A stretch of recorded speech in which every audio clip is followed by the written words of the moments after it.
Hi everyone, welcome back to Coffee, Books, and Rain, where we discuss all things book and literary and things with words in them and stuff of that nature. I am, actually Rachel, but I know on my main channel I go by Hope, which is fine as well. And me and Mugsley have have come to this channel today to talk about a book series that I am working my way through called the Mead Mishaps. Is that right? Mead? Yes. And we have just finished book 2. And the book series is by Kimberly Lemming, but I also want to make sure I get the first book right. Is so the second one that I just finished and just wanted to talk about is The Time I Got Drunk and Yeeted a Love Potion at a Werewolf. But the first one is That Time I Got Drunk and That Time I Got Drunk and Google, and there it is, and Saved a Demon. So anyway, she's got some amazingly fun titles. Her That Time I Got Drunk and Saved a Demon was originally released May 23rd of 2023, but I think it was re-released not too long ago because I only just recently received it within the past month. I want to say in January on my NetGalley account. So must say that she is absolutely phenomenal, and I do hope I am gendering her correctly. So I see that on Goodreads, That Time I Got Drunk and Saved a Demon was actually first published in July 22nd of 2021 with approximately 279 pages in the Kindle edition. I will say that this particular book series is hilarious. It is fun. It is spicy. It is romance fantasy. It is romantasy at its very best with paranormal and dragons and adult and fiction, and I would even call it slight erotica and all of that sort of things. So let's talk about book 1 first, and then we will go into book 2. So I will do a double tap with this particular episode, just because these books are not super long, but I do think they are super great and they deserve to be talked about. Book 1 starts off with the main character of Cinnamon, and she is so much fun. She absolutely does not want to be a hero in any way. She will let them have it and does not really want that in her life. After a night of drinking and rabble-rousing with her friends in town, sending the heroes on their way to go fight demons, Cinnamon is on her way home when she is attacked by a demon. Well, it chases her. Her family is a spice farming family, and so she throws some spices at the demon and she runs home, where she collapses into bed and passes out for the night. Well, next morning comes along and she's trying to tell her family about what happened. They really don't believe her because, of course, she's been out drinking and rabble-rousing and that sort of fun stuff. And the demon comes to the door and pretty much says, hey, yeah, no, she's telling the truth. Yeah, I did do that. I tried to eat her. My bad. And so that's where the humor and wit really starts to sink in. Because Fallon, he is the demon. He was under a spell. When Cinnamon threw the spices at him, which, funny enough, was also cinnamon sticks, it seemed to more or less break the curse.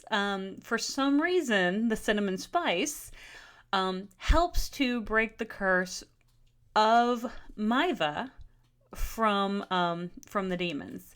And Maiva has been the goddess that the village has been pretty much worshiping for hundreds of years. So now we have come to understand that Maiva is the bad guy, that the demons have been under a spell, and it is Miva's fault that everyone is getting attacked. So now Cinnamon and Fallon must go on their own adventure to try to take down Miva. And so, well, this is where some of the spicy comes in, because of course Fallon quickly imprints on Cinnamon, and when a demon imprints, it's pretty much like his version of claiming his mate. And Cinnamon is just not, she is not here for that. She has some, I think, attachment issues and that sort of thing. I will say with the first book, I felt as though the relationship moved quite quickly. But it's such a whirlwind, fun adventure. We get to meet so many different characters. There is Usha, I think it's Usha, and she was a tavern owner, but later, like, she befriends Cinnamon and Fallon and becomes kind of a ship captain, and she has a hyena that is kind of like her little best friend. So that's kind of fun. And then there's like Felix, and he's a werewolf, and there's just a whole bunch of just like crazy things. We also discover that Fallon, he's not only just a demon, he's a dragon demon. So he can turn into a dragon. So he's pretty powerful in himself. And I'm just saying, like, it is absolutely whirlwind. There is one thing after another after another. For me, if I were going to say anything negative about this book, the pacing was way off, because I didn't even know, it was moving at such a breakneck speed that I didn't even know like what was happening from page to page. I didn't know how we were getting from A to B to C, because it's like we were just like torpedoed over there. We just got shot out of a cannon, and now all of a sudden we're there. There was no transition. There was no real warming up to it or anything like that. And so that would be my only critique. However, it's fantasy and it's romance. And do we really need a whole bunch of logic when it comes to that? Probably not. So I'm able to put a lot of that aside to say, you know what? It made me laugh. It made me blush. It made me kind of be like, ooh, is that something I should, like, you know, have a partner try? No, probably not, because they're not a demon. I don't know if they're that flexible. But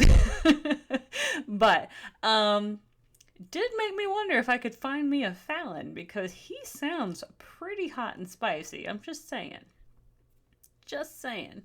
If you find one, send them my way, because I have a space available. I am currently not taken. Now, let's move on to book number 2, which is That Time I Got Drunk and Needed a Love Potion at a Werewolf. Now, book 2 of the Mead Mishaps did not let me down in any way. And in fact, I want to say I think I may have enjoyed this one even more. Because I feel like I got to know Lemming's style in book 1, which helped me jump into book 2, knowing I was in for this whirlwind romance filled with sarcasm and sex and fun and wit and like just all of that, and I was ready for it in this one. It doesn't take place too far after the first one ends. So Fallon and Cinnamon, I'm not going to give you spoilers. We're back in Bohale. I think it's Bohale or Buhale, which is Cinnamon's village. I'm trying not to give too many spoilers on book 1, just so you'll go read it. I promise you, it goes so fast when you do start reading it. But the primary characters in book 2 are Bree, and Bree is Cinnamon's best human friend, and then Felix, who is Cinnamon's best demon werewolf friend. And that comes up because in the beginning of this book, someone's like, oh, she's cheating on us, because someone's like, you're her best friend. Wait, I thought I was her best friend. And so it was just kind of a cute little aside. Not too much time has passed from book 1, and people are kind of still getting used to demons being around. And there is this one particular human named Jack. Now, if I remember from book 1, Jack may have been part of this hero group that had gone out and tried to do some heroic deeds. I don't remember. He might have been one of those. He sounds like an annoying douchebag to me. But anyway, he is doing his very best in the beginning of this story to wear Bree down. He is trying so hard to get her to just like notice him and go on a date with him or something. And she is just absolutely not interested. And she knows that he sees her more as like a cash cow or a money opportunity because she has land. And he's always looking for some sort of get-rich-quick scheme. And he brings her a drink that he hopes she'll drink. However, she flings it, and thus the story begins because it hits Felix in the back of the head. Well, Felix turns around, sees Bree, and is immediately smitten. Well, Bree cannot believe that he is not, like, really smitten with her, that he has not, like, imprinted on her for real, because she believes it's the love potion that was in the drink, because Jack tells her, he's like, oh yeah, I put a love potion in the drink. And so now she can't really believe that Felix is, like, not really in love with her. She thinks it's the love potion's fault. So now they have about 2 weeks to try to figure out if it's the love potion's fault or if it's like a for real imprinting that werewolves do on their mates. So the book kind of starts off with them Bree trying to help break the spell in several different ways.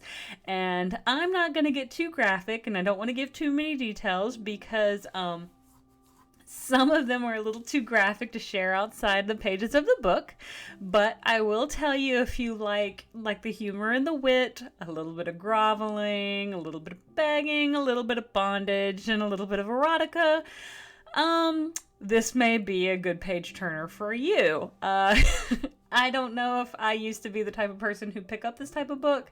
However, I think Lemming has really created a world that is like, funny enough, Legends and Lattes meets like, I guess a little bit of erotica that I have never really read before, but she does it in such a way that has me coming back time and time again. So I can't wait to get to number 3. And I do know there is a number 3, and let me see if I can tell you what that one's called real quick, because I want to say that one is coming out in March, and I am ready because now that I'm done with this one, the third one is going to be That Time I Got Drunk and Saved a Human. So I already have that one on my NetGalley account as well. I cannot wait to get to that one. But I will review that a little bit closer to March. But I just wanted to share with you guys this amazing, fun, cute, hilarious book series. They are not too long. They are actually very quick reads. I would say you could knock them out individually, probably in a sitting or two, because I think they're just going to go so quick. So give it a chance if this is something that you're into. If it's not something you're into, but you like romantasy, but you're looking to kind of tiptoe over into the next little like level, this might help you segue into that. So who knows? But until next time, I will see you all on the next page. Have a great one.